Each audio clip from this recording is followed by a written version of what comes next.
And ready to go live.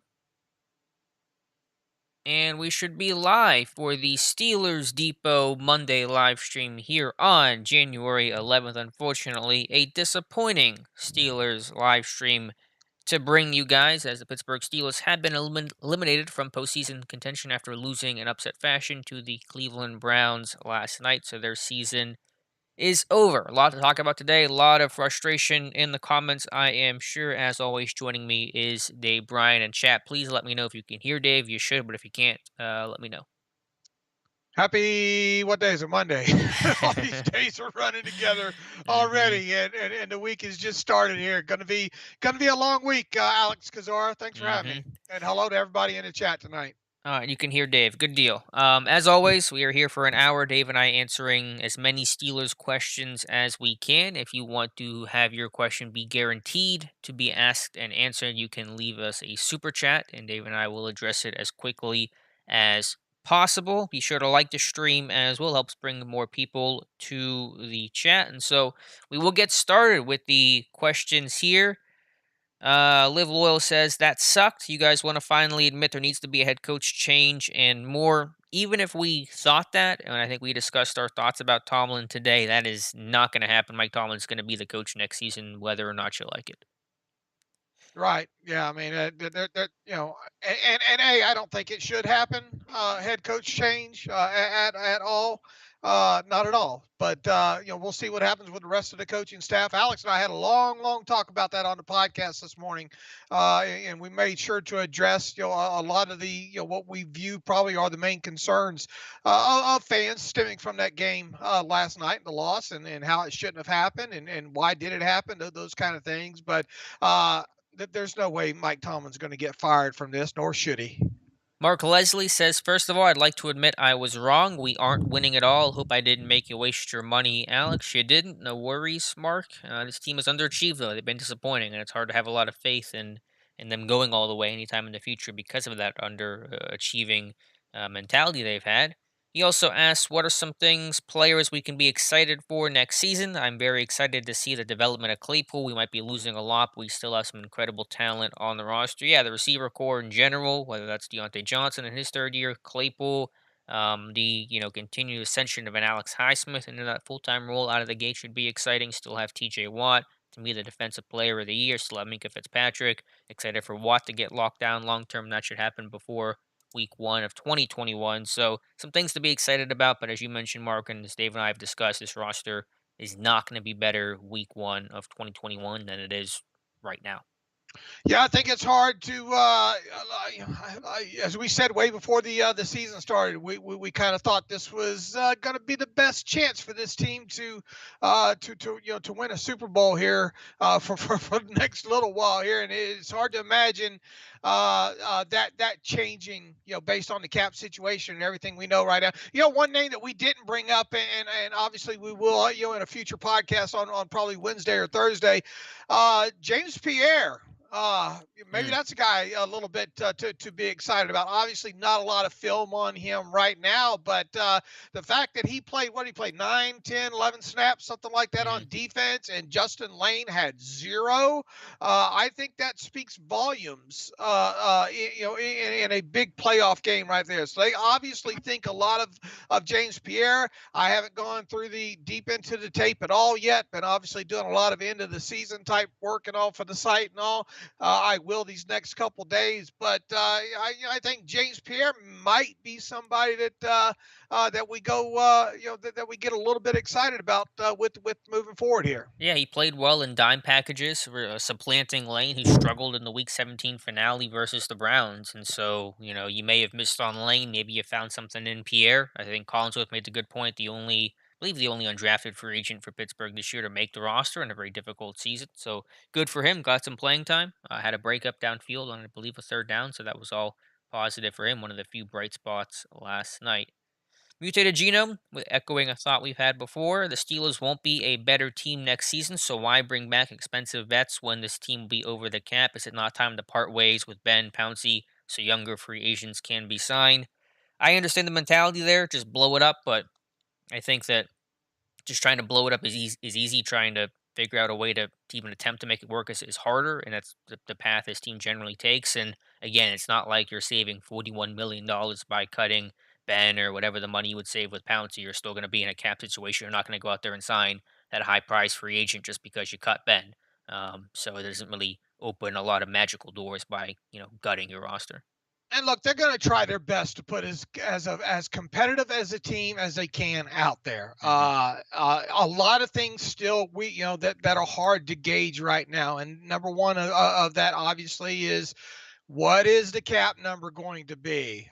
This team stands a lot better chance at retaining a few of these key free agents that they have. The higher the cap number is, the closer it is to being 198.2 and thus remaining flat from this year. As I told Alex this morning on the podcast, and it's been kind of my thoughts all off season since this kind of the realization of this being a COVID environment that we live in and all, is that I firmly believe in my heart of hearts that the NFL and the NFLPA are going to do everything possible to, at worst, keep the cap number flat in 2021, meaning 198.2 million, even if that means borrowing a little bit from future dollars. They had to set a floor of some kind, Hmm. and that floor obviously is 175 million. To me, I think that's worst case scenario,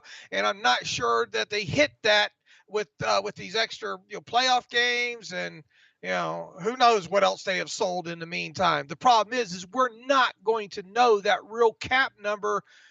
We'll hear speculation starts creeping out here pretty soon. I would guess, especially around Super Bowl time and all like that. But we're not going to know that number for sure until maybe about two weeks ahead of the start of the new league year in March, which would be right about the new league year starts March 17th. So I'm guessing around March 2nd or 3rd, Hmm. along those lines is when we'll hear. But obviously, the closer the number is to being flat like it was last year at 198.2, the better chance the Steelers will have at retaining a few of these free agents and thus fielding a competitive team.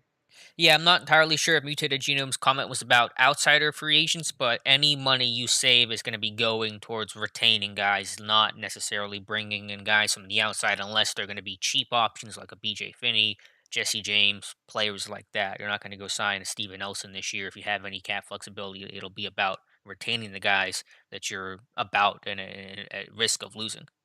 Exactly. Zachary Prosba, one stays, one goes. Butler or Feetner? Which offensive coaches do you think are gone as well? I'm going to guess Surratt and Faulkner. Again, I don't think either is going, Butler or Feetner. If I got to pick one, if that's the way you're asking the question, Zachary, I would get rid of Feetner. I would keep Butler, since I did not think I was going to say a couple of years ago. In terms of who I think actually goes, I think the names you mentioned or the names we mentioned on today's podcast, Surratt, Faulkner, seem like two of the more logical options. Also have to consider tight ends coach James Daniel may retire. He's been getting up there in age. After a COVID type year, he may want to hang it up. So I'm not entirely sure what his mindset is, but Surratt Faulkner seem to be two of the more logical options. Obviously, the way the season transpired, from the 11-0 point on, is going to be highly scrutinized by Rooney. I don't think. I mean, we seem to say this every year. Probably not going to be surprised either way. The coaching staff will not remain exactly as is. We can probably promise people that. As Alex and I mentioned on the podcast this morning, uh, if there were likely candidates on the coaching staff, I would think Surratt and Eddie Faulkner are at the top of the list. There with not having great job security. If indeed Randy Feetner's contract is up, according to some of the reports out there, if indeed that's the case, it'll be interesting to see what happens there, especially if Ben Roethlisberger comes back. Alex and I had the long conversation. How much say does Ben Roethlisberger have?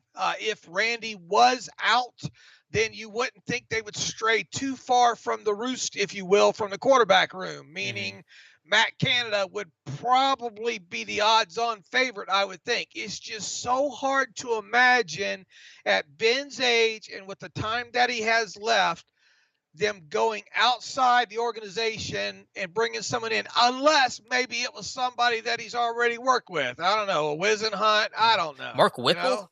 What about Huh? What's Mark Whipple doing these Man, days? I He would was think the around game. recently. I think the game a little bit, probably a little bit past Probably. him No, I'm just by now. But I mean, spitballing. it would be a name that has a, that Ben's familiar with, right? Mhm. That was his first I mean, quarterbacks coach. right. Obviously, it wouldn't be Todd Haley.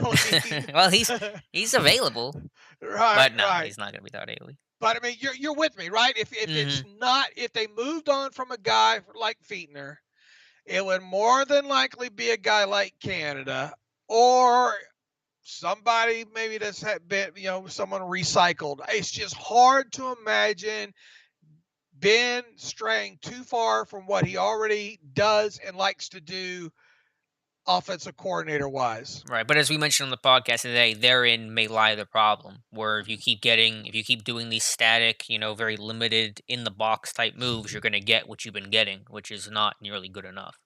Sure, I'm just telling you the way Right. I think, Sure. I it's agree. going to go. I I mean, agree. nobody gives a crap about what I think should happen. Right. Right. So And I'm being told Mark Whipple is the OC at Pitt. I knew he was a resurfaced somewhere. He was at UMass for a while as a head coach, and so probably not. But I just throwing a name out there.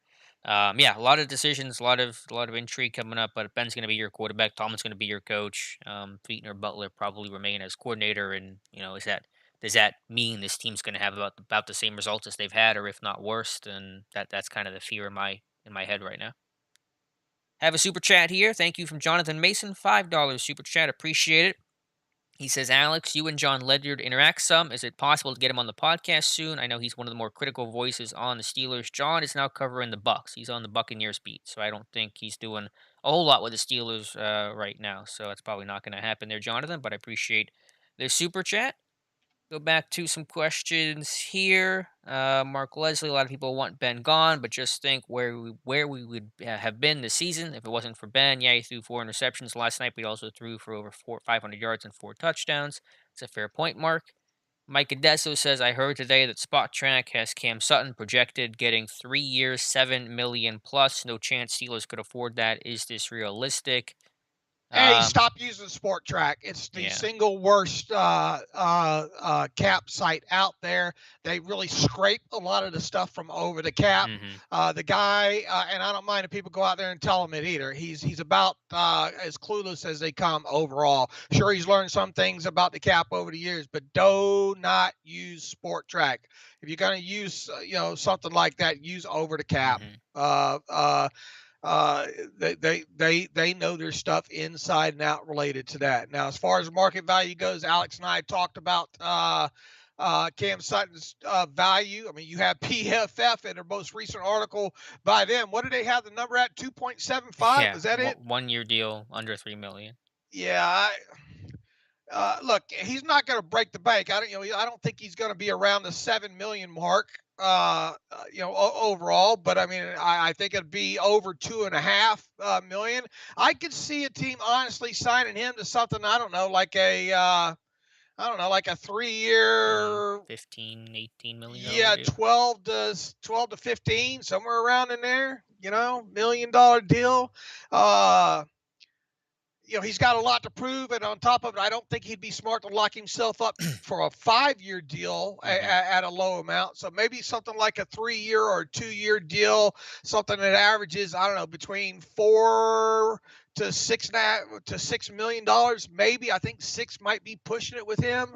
From where he's at, I definitely think he's worth a lot more than 2.75 million. Look, cornerbacks don't grow on trees. mhm. And if you're a free agent and you have any good tape with you whatsoever, you're going to have some sort of market value to you. Especially versatile ones, one that can wear a lot of hats for your defense. Higher than PFF's, lower than what Spot Track is trying to say right now. Probably in that $5 million range is where I'm personally projecting Cam Sutton. Go back here to the questions. Nick Ritter, is there any realistic chance we trade up for Trey Lance? I really want him, but that offensive line is not good in a big position of need. I don't see trading up as an option. Not that it's 100% impossible, but I just don't see that as the likely scenario for Pittsburgh right now. Yeah, I don't either. I would kind of think that they're going to stay pat from. Yeah, the cost to Uh, go up that high. I mean, if we're going top 10-ish for a guy like Lance, I know they did it for Devin Bush, but it wasn't as big of a jump, and I just don't see it happening. Yeah. K Jackson Pittsburgh probably would never happen, but I sure wish the Steelers would trade for Deshaun Watson. I would love that too, K Jackson, but you're right, it's never going to happen. The cost would be astronomical to do that. Mike Adesso, I'm pretty depressed today. However, I'm pretty excited for all the offseason fun coming up. Steelers Depot's coverage is the best and honestly my favorite part. Thanks for another awesome season, guys. Thank you, Mike. Appreciate you being here in these chats all year long. Last Style Bender says Ben should retire or take a massive pay cut like Brady does. Too many people we need to resign, and spots on the roster we need to improve. Hopefully they draft Najee Harris now and then O line. Ben's not going to take a pay cut. He's only making $19 million, Right. and in the grand scheme of things, it's not a lot cash wise when it comes to D him. Meads 56 says Ben needs new linemen. Yeah, I think offensive line has a pretty good chance of being the draft at 24 overall. Not that it's locked in to see what the board looks like, but offensive tackle, maybe even a center if Pouncey retires based on the rumors and the speculation right now. I agree with that sentiment, Meads. Jesse George, man, it's bad when you guys are more entertaining than the actual team. I'll take that, I think, as a compliment. Glad to see everyone made it here without going too crazy. The night is young, Jesse, but appreciate you being here with us. Mike Adesso says, any interest in game tonight, talking about Alabama versus Ohio State? Any specific players you'll have your eyes on for potential Steelers draft picks? There are quite a few linebackers and linemen I'd like. I know obviously Najee Harris from Bama and Leatherwood, the offensive lineman guys I'll be watching, but I have not done a whole lot of draft stuff yet, so I can't give you a lot of great answers there, Mike. Yeah, this is just scratching the surface night to night. A year ago, I was able to sit and watch people people go out of their skull for the Moss kid, Mm, and quickly jumped on that and uh, basically told people that the fact that they think Moss would be a first round draft pick would be pretty much foolish. And boy, was I right. you were. uh, Look, I'm just scratching the surface on it. So I'm watching tonight as a fan. I'm watching tonight with a pen and paper to jot down some names that I want to get started with. But look, the Steelers season just ended less than 24 hours ago. I'm not in relax mode, but I'm trying to balance some things here for the next couple of days where I take myself a breath before I You get should. back in deep and heavy because I've been sick, a lot lately as well Hmm. too. So, I'm scratching the surface. It's more of a research night for me, if you will. Yeah, been a long year, and so a little bit of a break I think is good for all of us right now. Matt Boatwright has plenty of nice things to say about the show, so I appreciate that. He says, love the podcast. I could listen to you guys all day. It's very kind of you to say. Well, Chase, don't listen. You'll get tired of me real quick if you it listen doesn't. to me all day. So listen to me in spurts. Jay Stewart, what is the true future on Marquis? The report that was out there is not ironclad. Kind of walked back a bit, more so on the speculation side of things. The way that Ben framed things and his reaction, how emotional he was last night, kind of had those Jerome Bettis 05, 04 kind of vibes. I don't know what Pouncey's future is. Of course, they've always said they're gonna, go out together as a group. We assume Ben's gonna be back for 2021, so will Pouncey join him? We're not sure, but Pouncey is what 32, 33, and had that 10 years ago. I mean, centers don't generally play into their mid 30s, so Pouncey's future seems up in the air right now. I don't think you and I, let's see, he is 31. He will be 32 before the start of the regular Okay. season. So I don't think we would be shocked either way. Right? Not set in stone. I think it is easy to look at the reaction of Ben after the game, and that we'll obviously get Showtime inside the NFL episode comes out a few days from now. I'm sure they'll show a little bit more of that conversation. They're probably just teasing us right now Mm-hmm. on that. Past. Um, let's see. Should we draft a running back or offensive lineman first? This is from Troll 11. Again, just depends on the board. It's hard to answer these things in a vacuum this far away. Here's the train. But I'd probably go with an offensive lineman. Yeah, that or a tight end. Mm-hmm. That's kind of been my thoughts here for a little bit here. On a running back, do I think this team could use a running back in this year's draft? Yes. Do I think they'll draft a running back at some point during the 2021 draft? Yes.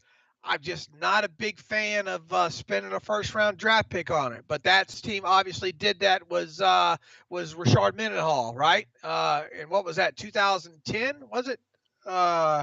Not eight. What 2008. year is Yeah, Mendenhall? 2008.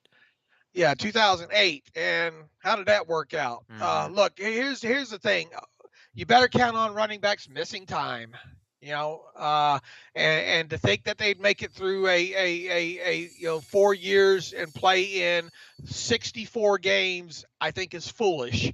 And then also you have then the fifth year option really doesn't even come into play if you're throwing the running back on the scrap heap after 4 years. So to me, if you spend a first round draft pick on a running back, odds are pretty good, even if you got a good one. All right, and one that produced for you for a couple years, is the return on investment worth that? When you get to, in other words, are you going to wait with a fifth year option and then thus, long term Steeler, for a lot longer than his rookie contract? I just don't like that risk factor when it comes to a position that I view very, very fungible in the running back position. Now that's me. Does that mean that the Steelers because that won't go that way? I mean, it's definitely on the table because once again, I think they will draft a running back this year. I'm not convinced they will in the first round, nor do I think they should draft one in the first round, if that makes Mhm. sense. Right, right. No, it makes sense. Is the stream okay? Because I'm trying to keep up with the chat. And on my end, I sound okay? Okay. So as long yeah, as you're not yeah. you're not buffering at All all. right. I'm just not seeing much on the chat and the video and stuff, but we'll keep pushing forward here. Um. Oh, let's see what we have here. More questions. Todd Williams says, "Hi guys, thanks for everything this year." Thank you, Todd. Seems like Steven Nelson got exposed a little bit these past couple weeks. Agree or disagree? I wouldn't say that. I mean, the Bills game was certainly rough. Diggs is a great receiver. It wasn't as good this year as it was last year, obviously, but I don't know if I would use that phrasing you're using here, Todd. No, look, there are not many times outside of maybe Justin Lane that they got beat over their head, right? You Mm-hmm. know, Right. that's one of the biggest things. What's the most concerning aspect is some of these angles these guys have taken on some of these short passes, and once again, you and I talked about it on the podcast today. Uh, you can't have 20 explosive plays of 20 yards or more turn into 40, double explosive plays of 40 yards, and then, oh yeah, you can't have those things end up in the end zone. And you go back to the Week 17 game. Yeah, you had some backups in there, but you had two key missed tackles on the Chubb 40-something yard run, and both explosive touchdown plays last night. You had more missed tackles. So to me, that's one of the biggest concerns coverage wise. And really, I don't think Nelson was involved in any of those. Correct me if I'm wrong, right? Yeah, I just went through my charting, and I don't think I pegged Nelson for really any big plays allowed. One or two catches, but nothing dramatic. Now, look, was it a great look? Russia, and Alex is a fan of this too. Russian coverage go hand in hand. You can have Mm-hmm. some average corners back there in the back, and if you got a good free safety, and if you got four guys up front that you can get pressure with, you're going to be fine. And pressure on the quarterback, an ability to do that with four hides a lot of things that go on in your secondary. So was it a great? Was it an All Pro Bowl season for Steven Nelson? No. Was it probably a tick down from what he had the year before? Possibly. But he did have a couple more interceptions this year, didn't he? Mm-hmm. Yeah, because he You only know, had one his first year in Pittsburgh. right. So it's not awful. He'll be back. For probably one last bite of the apple pie. We'll see what they do with his contract this offseason. I wouldn't think that you go out of your way to extend Steven Nelson this offseason, but stranger things have happened. But he'll obviously be back in 2021. Did you reduce any, move some money by extending out Steven Nelson a little bit or no? Yeah, obviously you could How much? I lower guess is it. the Lower. question here. Yeah, I would have to look at it because look, I mean, he would want an average yearly value of probably more than what he's making now. Mm-hmm. So you'd have to give him some new money and part of that, and obviously that means signing bonus on top of it because he's going to want to he's going to want to increase his 2021 cash flow, as much as possible there. So is it worth it to lock a guy like him up at his age for his quality play at say 10 million per season? And I would guess the answer is probably no. Mm-hmm. Right, right, right.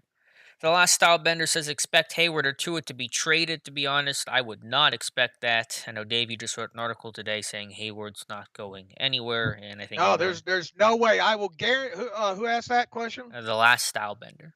I will guarantee you that neither Tuitt nor Hayward will be traded this offseason. Yeah. And what's going to happen with both those guys is Hayward, with his contract extension that he signed start of the regular season, right before the start of the regular season. What you're going to do with him is you're going to restructure that contract before his $6 million roster bonus is due in March. Okay, so you're going to do that, and in the process of just doing a full restructure on him, you're going to clear a little over $7 million in cap space on him. That was set in stone the moment that Cam Hayward signed his contract. You knew that was going to come, and then with Tuitt, you have the opportunity to restructure him and save what did I put $3-4 million in cap space with him. If you trade him outright, you don't. If you cut or trade to it, you only save a little over $5 million in cap space. So why not just restructure him, keep a starter, a good star. He had his best season this year. 11 sacks. And now you want to trade him because if you trade him, like once again, you only gained the $5 million in cap space, and oh yeah, who you gonna put at that starting defensive end spot then? So I will guarantee you that Tuitt and Hayward don't go anywhere this offseason. I'm with you. Jay Stewart and Todd Williams have similar questions about linebackers on receivers, and I'll have a film room on this in the morning. The Browns didn't do this a lot, but they did it in key situations where they, put out heavy personnel, 2 tight ends, 3 tight ends. They went empty, kept Steelers in their base defense, and they matched up linebackers on receivers. Jarvis Landry was able to make some plays in the middle of the field and beat guys 1-on-1, and that's not new for this team. They've always had issues trying to solve empty, and teams who want to move their top receiver to the number 3, the furthermost slot position, and Pittsburgh just has never really had a good answer in some of their empty checks, and Cleveland got them for some crucial pickups in this game. Yeah, almost identical to the Chargers game a couple years ago. And they did this last week. This wasn't like something that they surprised Pittsburgh with. I did an article on it. If I'm seeing it, then right, obviously the team is seeing it, and they just didn't right. have a great answer for it. And they haven't really had it in years, as you referenced. Such a key situation like Mhm. that. I mean, that would have been a huge stop right there. Mix it up. Don't go to tendencies. At least put a corner. Make them go to a damn tight end other than a wide receiver on a linebacker. Mhm. Spillane was set up to fail. You can't put that on Spillane. I mean, the guy No. can't stick with a wide receiver in that situation. There, they knew exactly what they were going to get when they broke the huddle, and I believe I don't know. You've looked at it since then. That was 13 personnel, was it not? Actually, I think on that play, let me check my notes here on paper. Who was down at the bottom of the screen for them offensively? I think actually they were in. Oh, let me look here. I'm Was it trying to. 12? When did that come? That happened later in the game, right? That was a fourth Yeah, quarter, third, fourth quarter. it was third and whatever, right? I Three, think I 4. think it was 12. I'm not sure of the right play here on my paper notes, but I think it was 12 I personnel, two know there tight was at ends. least 2 tight ends on the field. I know Yeah. that for sure. Okay. I just don't know who the guy at the bottom of the screen is until I look at the all 22. Yeah. Pretty sure it's 12 personnel. Do you have the timestamp on that? Again, I'm just looking at my paper notes. I think it's 8:37. That would have been the fourth quarter because I have Spillane down for the target on this play. That has to be it. So yeah, it was 12 8 personnel. 8 8:37 fourth quarter. Yes. Okay. So believe that is 12 empty, and I think Cleveland did that 4 times or five dropbacks, I believe, 4 passes, and all 4 were complete, and I think all 4 were for first downs. So I'm gonna look at the all 22 real quick yeah, here. I'll I just tell you. posted that. Yeah, well, you do that, and then we have a cap question for you to ask after that. Mike Chicken asking, so Ben is owed 19 million, but once he's gone, it'll clear 41 million. Correct? Believe that's No. not. Yeah, that's not correct. But I'll let you tackle either that first or the all 22 question first. And I say the wide receiver, so it's that wide shot, and it's still hard to tell who is at the bottom of the screen here from. Once those numbers show up, once Oh the no, play it's runs. 20. It's another running back, I think. 27. Who's 27? That's Who's the Kareem last? Hunt. That's the running Okay, back Hunt. okay. So he's at the he's the one at the bottom of the screen. Right. Probably it should be the only running back that they didn't do any pony with Wait a minute. Chubb and Hunt. There should See be 2 here. tight ends. You're looking for an 81, 85, 88, 89 are their tight ends. Okay. Yeah. Uh, yeah, I think it's 12 personnel then. Okay. Yeah, there you go. So, yeah, not good enough. So to Mike Chiggin's question, he says Ben is owed 19 million, but once he's gone, it'll clear 41. That is not correct. If you want to explain where that's incorrect. Right. Here's the thing. Ben's cap numbers obviously, in the 41 area there. He's only scheduled to make. Ben is $19 million in both combined base salary and roster bonus. All right, $4 million in base salary, and he's due a roster bonus a few days after the start of the new league year in March of $15 million. That's all Ben's scheduled to get from the Steelers as far as compensation in 2021. Now, the other $22.25 million is prorated stuff from bonus money that he's already been paid via signing bonus money, proration. Now, obviously, part of that came via the most recent restructure of that. He's already been paid that, but that 22.25 is for accounting cap purposes only. All right, that's not a cash figure. That money's already been paid to Ben. So, but you've got to account for it in the accounting because the CBA says you can only stretch that out for the life of the contract or 5 years. As long as the contract goes another 5 years, which in Ben's case it obviously didn't. So 22.25 stays in that prorated bonus for column for 2021, and once again, that's amortized previous paid money. That figure does not change if Ben retires, is cut, traded, whatever. That 22.25 stays right there in that column of prorated bonus money as a dead money cap charge there. Now, what does go away is, and you would obviously have to trade him or cut him before you paid him the $15 million roster bonus. If you did, then you would save what obviously you are due to pay him this year, and that's a grand total of $19 million. So what you would have is you would save $19 million in cap, and then the other $22.25 million would stay on the books as a dead money charge. That's going to be part of his cap charge either way you go here. So the only savings, once again, is $19 million. And to save that $19 million, you essentially would have to trade or cut Ben prior to, I think it's like March 20th. Is when his $15 million roster bonus is due. So that's it. That's a savings, $19 million.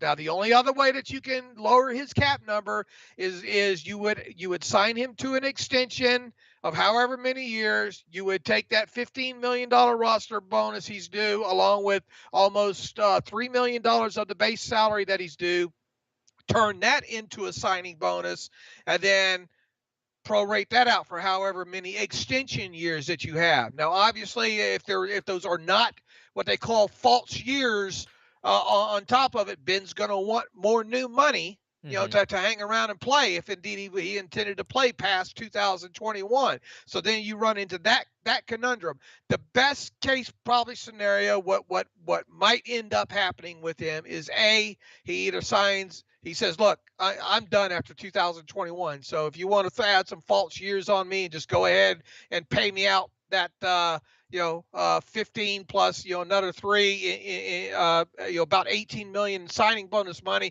just to help your cap figures this year. Then go ahead and do that." That's one scenario. The other scenario is just you leave the damn thing alone. 2021 is his final year of his contract, and he rides off into the sunset.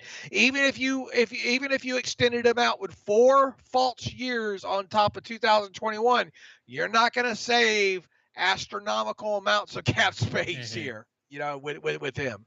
Yeah, Did I just explain it good enough? no. I think you did a great job with that. Very thorough.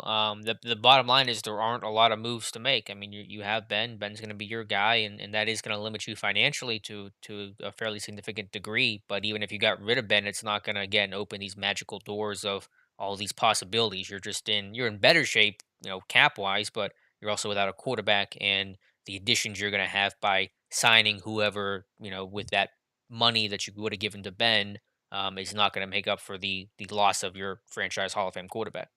Now, you people listening to this, make sure you spread the word. When you hear people say Ben is due $41 million in 2021, you tell them that's BS. He's not due. That's his cap charge. He is due $19 million.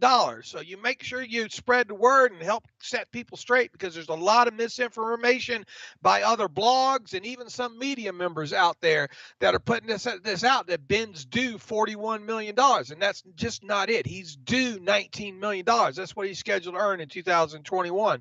The rest is bonus proration for cap accounting purposes. Right, and just to put a bow on it quickly, the reason why there's that disparity between what he's actually owed and his cap charge was from all the restructures done over the years, right? The old kicking the can down the road, correct? Right. Well, even his newest deal, Hmm. it was a short extension, for one thing, so that there was not the 5 years of stretching that huge signing bonus out for one, and then you turn around and you restructured the deal on top of it, and you're kicking even that can, in a large chunk. Over to the next year as well. So that's how that happened in a hurry. With Hmm. him, because remember, Right, he right. only signed what, a 2-year extension, right? Yeah, right. Right. So there you go. Andresa with the super chat, 3.99. Appreciate it. Has a question here, kind of more commentary about what we discussed with their Steelers struggles versus empty. Says, hey guys, great coverage as always. Why do you think Tomlin and Butler did not try to adjust their coverage versus empty? You spotted it. Belichick spotted it. Rivers and Allen abused it. Are they stumped? And how come none of the defensive leaders didn't say anything? If I'm Spillane, I'm pissed as all hell. Yeah, it's tough. I wish I had a good answer. I know that defending empty is difficult to do. Defending empty out of that heavy personnel is tough. You're going to be in your base defense because you don't know if they're going to be an empty or line up tight. And the Browns have a potent run game, so you can't play nickel there and just hope you stop the run or hope they spread things out. So I understand you're compelled to be in base defense on those plays, but I think Pittsburgh just wants to try to disguise things. I think they still want to have the ability to have their linebackers blitz instead of being lined out wide. If you have a linebacker out wide on a running back, it kind of declares man coverage. It takes away some blitz possibilities that you could offer a quarterback. So I think they're just trying to feel like they have some more schematic options by not playing it straight up. But the downside, obviously, is that you're in some really bad personnel matchups. And for me personally, I would take the schematic limitation that you would be in by having cornerbacks on receivers and playing linebackers out wide, as opposed to the personnel limitation you'll have when you're asking linebackers to try to cover receivers in space. For damn, it seems like it's 15 years now. Teams been able to do things with 2 and 3 tight ends and collapse them down or spread them out, depending against the Steelers specifically, Hmm. and take advantage of mismatches in that area. But I'll be damn if the damn Steelers can get anything going offensively with whatever 2 tight So ends true. that they choose, where they either where they're a dual threat, where either you can collapse them down and run out of a 12 personnel with confidence, or spread them out and if a team shows you heavy, and take advantage of a mismatch that way. And one of the things, if people have listened to the podcast going well all the way back, I've always been a fan of 12 personnel, especially the way that the Patriots did it for years as well too. If you Hmm. have the right people involved, if you can run when you collapse it down, or if you can pass out of it when you expand it out. I'm a huge fan of it, but you keep throwing the damn Eric Ebrons in there, you're never going to be able to do that, because you just can't run out of that garbage with him in there. So I really think this team really needs to take a hard look at the tight end position via the draft early this year. One that can block and one that can be a threat, and you probably might be able to get you a nice one around there, 24 area. Yeah, I hope so. Apologize. More trains coming by. This will be the last live stream with train sound effects. So be in my new house this time next week. Assuming we do one next week, we'll kind of play that by ear. But anyway, ODG Dorkman says disappointed but not surprised or shocked. Are the Steelers finally rebuilding? I don't think they're going to use, and I wouldn't use the label of rebuild until we're in the post Ben era. But the concern there is is this going to be just kind of a stagnant team that is getting a little bit worse every single year until Ben is gone? I think that's a very real fear right now. I think I'll be doing at best 10-6. Yeah, we're gonna be sitting in old 10-6, old reliable. Maybe not even that. We Yeah, might be in nine nine and nine and seven. seven, or well, I guess it depends on if they do 17 games, right? We might Yeah. do we might shift up to the 10-7 range there, in there. But make no mistake about it. And once again, I don't want to doom and gloom it too bad, because let's see where the cap number comes in. If you can get a couple of these key free agents back, because the cap comes in at flat at around 198 2 million, that obviously will help things. But even so, you're going to have a lot of turnover with these with several of these unrestricted free agents. Hopefully, you can retain a lot of these kind of mid, bottom end, got the Alus, and maybe a Cameron Sutton to kind of ease the pain Mhm. of it a little bit. But the Mike Hiltons and possibly the Jujus, and obviously the Bud Duprees are going to be out the door there. So the biggest concern, I think, overall, is that the defense is going to take a step backwards, to some degree. And if that happens, can the offense help carry? They couldn't carry the slack hardly at times. A lot of games this year. Will they be Mhm. able to carry even more slack next year? That's the biggest concern. Will they still have a competitive team? They should, but I'll tell you right now, I wouldn't bet on them winning, going 11-0 to start the season. For sure. Let's see. Taylor Schwan says we're probably not keeping Bud, right? Yeah, Dupree is as good as gone with the way Highsmith played, and Dupree's, just cap number, even knowing his market value's probably been impacted by the torn ACL and the Steelers cap situation. Dupree's not coming back. Just get that out of the way. Yeah. Let's see. Matt Boatwright says, Dave, give yourself more credit. I think the Steelers could use your capology skills. If the Texans would have hired Omar Khan, which apparently they got really close to doing, Dave, you would have been, I think, their first call. Nah, nah. Well, like I said, I love it. It's obviously something I get excited to talk about. I love doing it. I keep spreadsheets on all this year round. I download the NFLPA salary cap page every day and note the differences. I'm very OCD about that kind of stuff. That kind of fits in, and I've always been kind of a numbers guy with that anyway. The hangups where I would get is getting into the 2, 3, and 4 year projections, Mm, kind of thing. I love it. I understand it. I can draw out contracts the way the Steelers have done it over the years, but no, I'm not. I don't. They don't have to worry about me taking over the cap for the Steelers. that Khan story is very interesting, though. And had they lost him, man, what a terrible. I mean, I'd be happy for Khan because he, deserves the opportunity. But who would they replace them with in a time like this? That would have been a massive, devastating loss to the front office. Yeah, absolutely. We'll see what changes though. I nerd out about front office changes. I already have my screenshots of the whole front office in case any changes do get made. So I'll be keeping an eye on that here the next couple of months.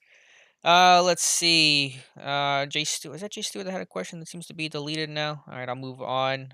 Mark Leslie asking about noises at the new house. It is very quiet at the new house. There is a highway that's kind of adjacent, but it's going to be much quieter. So I'm excited about that. Are you Uh, excited about having me as a guest? I am. I am really excited. Yeah, you're gonna be out in old Western PA here next month sometime. Be a lot Yeah, of fun. get the heater going. All right. All right, I will. I will. You like it warm? You don't like it No, cold? it'll be Spoiled interesting. by Yeah, Florida and Vegas. I just don't like it freezing Yeah, I cold. don't. I don't like it either. So I don't like it outside where it hurts your bones, yeah, that that's kind of thing. But I good look choice. forward to the trip up there and meeting you and all like that. Zuami M, apologize if I butchered the name, says thoughts on James Pierre, number 42, played well. And Lane has not been encouraging his 2 years. I know he was a raw guy out of Michigan State. I did not like the pick when they made it. I still do not like the pick. And Pierre may have the chance to overtake him next season. And with, Hayden Nelson going into the final years of their contract, Pierre could have a real opportunity, not only next year, but 2022. Boy, it doesn't bode well for Lane, right? With what we saw in Week 17, and then you turn around and you let a guy like Pierre get snaps Hmm. over you. That's like bugs as well too, right? Things Yep. aren't going. The season did not trend in a great direction for Isaiah Bugs during the second half of the season there, and you have to think that this team's going to be interested in a 4-3-4-5 tech, right? Hmm. At some point, one of those 6'5", 306 guys, right? And if they get one of those, man, early in the draft, that puts Isaiah Bugs on notice right away. Now, obviously, Isaiah or Wormley, man, it'd be great if they could get him back on a 1-year minimum salary benefit deal, just for 1 year depth. But I have a feeling that there'll be people knocking on his door too. Yeah, I know we had, if you listen to the podcast, Dave and I kind of run through who we think will come back in terms of free agency. The list is unimpressive, but we're just hoping for a Cam Sutton type of re-signing to make that hit a little bit easier to deal with. Soulcraft with a $5 super chat. Thank you, Soulcraft. We're here for about 10 more minutes. Dave and I answering your Steelers questions. Says, why were the Browns able to run so effectively? Major holes in the middle of the defense. Yeah, it's a good question. This run defense is certainly eroded and degraded, with the losses to Devin Bush and Bud Dupree. If you look at the first 6 weeks of the year, Pittsburgh had the second best run defense in football. Since then, they've been around 25th and probably worse if you factor in last night as well. So, I think Tyson Alualu's knee injury, he missed only one game with that MCL sprain, but had that big brace on his knee. Has not been the same player, unfortunately. Might be an offseason surgery type of candidate, and just the losses and it's just combination of losing Dupree and Bush, the rotation inside linebacker, just kind of added up, and this team was worn down by season's end. Let's see, couple more questions. DJ2, is there any legitimate way the Steelers can keep Hilton, Sutton, etc., without cutting Ben and then maybe bringing him back? I'm not sure about the bringing him back part. I mean, they can't keep both Hilton and Sutton. I think keeping Hilton alone is still going to be too difficult to do. I think hopefully you can try to bring back Sutton on that 3 year to 12 to 15 million that Dave outlined. That's kind of maybe your best case scenario right now. I would think so. Hilton deserves to make some money somewhere else, man. He really does. I just don't think the Steelers are able to afford him, and I think they'll have to choose between one of the two, and they tend to choose probably the lower value one of them, and probably the younger one on top of it. So Mhm. I would think that would make Cam Sutton the more likely candidate. Play Dead 0112 Alex, why do you blame Tomlin for playoff failures for the decades? I think Ben is more to blame. He is not a franchise quarterback anymore. I mean, I think Ben deserves some blame. No one here is blameless for the underachieving Steelers of these last 10 years, but Tomlin is the head coach. The record is reflective on him and the overall failures of this team over the years, from defensive failures to in-game coaching mistakes and just overall, Tomlin has built a lot of talent. They've really done a good job of acquiring and drafting and maintaining, retaining those guys, but they just have not been able to play to their level of talent. And that's can be partially a reflection on Ben, fine, but I think that is a bigger reflection overall on Tomlin because he's the man in control of this entire team. And this entire team, at separate points, offense, defense, special teams, has disappointed and underachieved over these last 10 seasons. So that's my answer there. Hmm. Silver lining, Mike Adesso says, with the closing of facility today due to COVID positives, we don't have to stress all week on who's out or not. Fair point. Yeah, at least some of the COVID stuff we don't have to worry about as much right now. That was a heck of a year, and I mean, who knows? Next year, there's no guarantee it's going to be different. Anyway, got more questions here. We'll answer for you guys. Cordell Carter, just finished listening to your podcast. I agree. Unfortunately, no big changes, but DC and special teams coordinator could be possibilities. No way Randy's going anywhere if Ben's back. There was the report from Jerry Dulac, and he went pretty much all in on this thing about Tomlin calling all the plays yesterday. That was Dulac's reporting. I mean, if that's Tomlin's decision, what is the use of Keith Butler if he's not calling plays at all? Gonna be interesting. I don't know how he got that out of. Look, we talked about this on the podcast this morning, right? We were glad that that question got answered, but Tomlin also did a great job of skirting it Hmm. on top of it there. And also, there's been the talk in the past. How much does Keith Butler actually call on a game in, game out basis? How big of you know? You see, a lot of times Tomlin has that card in there, but is that just to see what the calls are and double? We don't know, for lack of a Right. better term there. But if indeed the report's true and Tomlin called the whole game, then makes you kind of wonder. It does. And we won't know. The thing No. is, other than reports like that, is that to kind of flush out the real answer, or Dulac was we'll, adamant about it, though. I mean, he was right, strong in his wording. He was not, equivocating at all. right. And I've said that Tomlin has had a growing influence over the years, and I think that's pretty much in line with what Dulac's been saying. So, just open question, no right or wrong answer, but something to think about. Destiny Collins, why don't we come out with urgency from kickoff? We've had the talent to do that for a decade. I will never root for the Patriots, but I hate that we lack that man. I don't get it. It's hard to describe the word. I understand the choice of the word urgency. I won't give it a word specifically, but I'll just vent my frustrations about how bad this team has been to start games for really the past 2 years. Obviously, last year more understandable without Ben, but this year in particular, in the first quarter of the last 8 games, Dave, the Pittsburgh Steelers have been outscored 55-6, and the only six for Pittsburgh was Joe Hayden's pick six. So you just dig yourselves holes every single game. You come out flat, and then you kind of just try to adjust, mid game and try to pull it out at the end. That's just not a recipe for success. Here's exactly what Dulac wrote. Okay. The Steelers have allowed 93 points in their past two playoff appearances, but do not blame defensive coordinator Keith Butler for the leaky defense, as he has done for most of the season, if not longer. Tomlin called all the defensive signals against the Browns. In the past, Tomlin and Butler would often split play calling. And then he has the quote from Mike Tomlin last night, which is, "We functioned the way we normally function tonight." And that, obviously, that was not very descriptive. That was in response to a question Tomlin was asked of, did you call all the plays or just some of them, Hmm. basically. And so I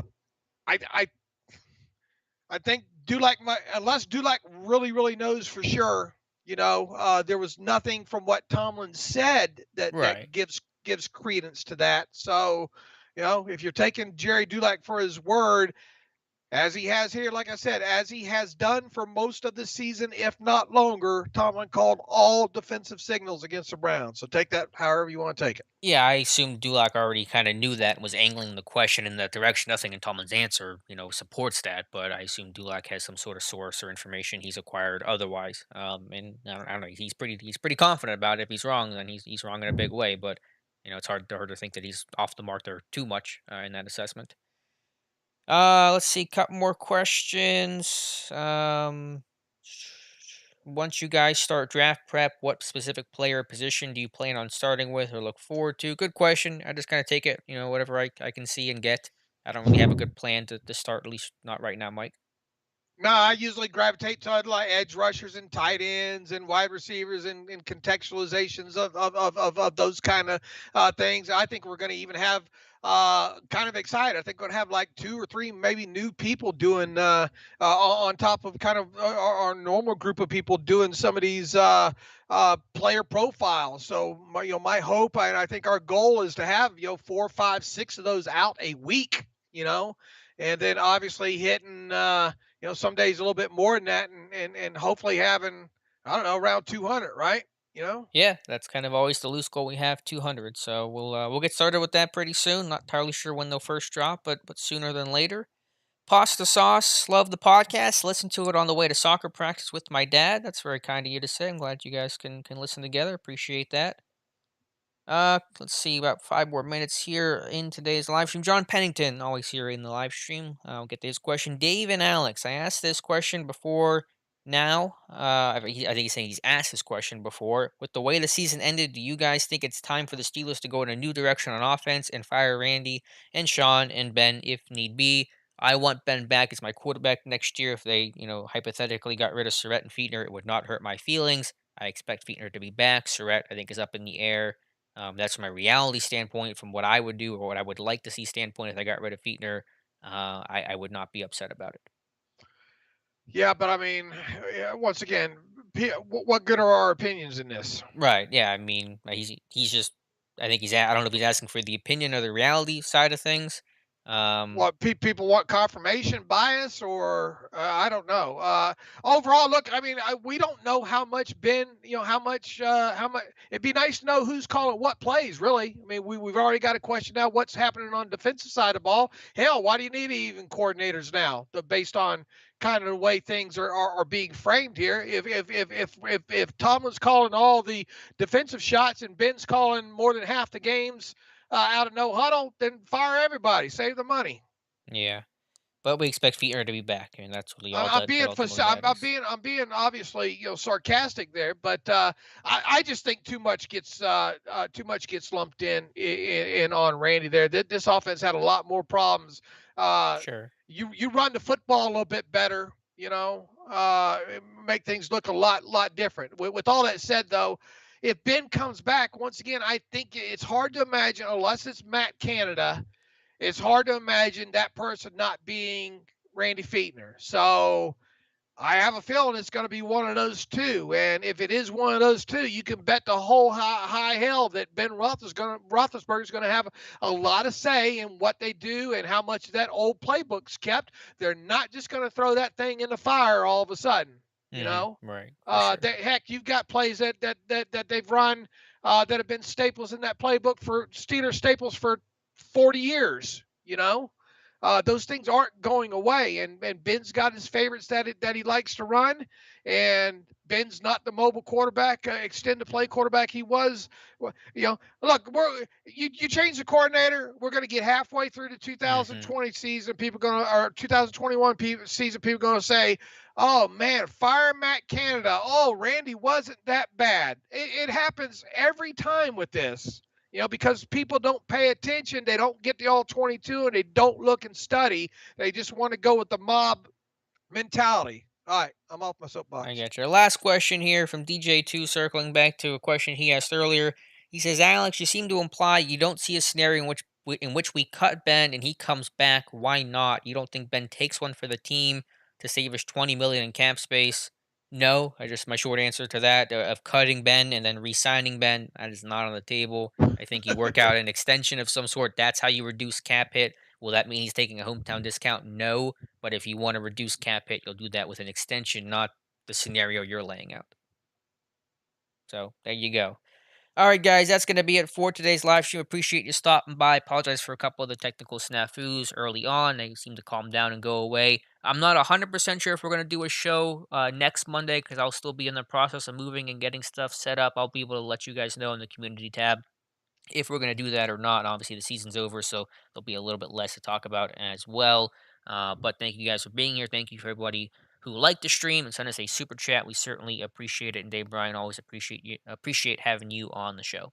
My pleasure. I enjoyed doing it this year, and we will do this. I'm not sure if we will do this every Monday in the off season Probably here, but not. I'm sure we will do it some, right, Alex? And we appreciate everybody showing up. The numbers just constantly grew here. So keep spreading the word, keep the good questions coming and all when we are on here. And peace and love to all of you, and thank you for tuning in. All right, guys, take care, and we'll talk to you soon.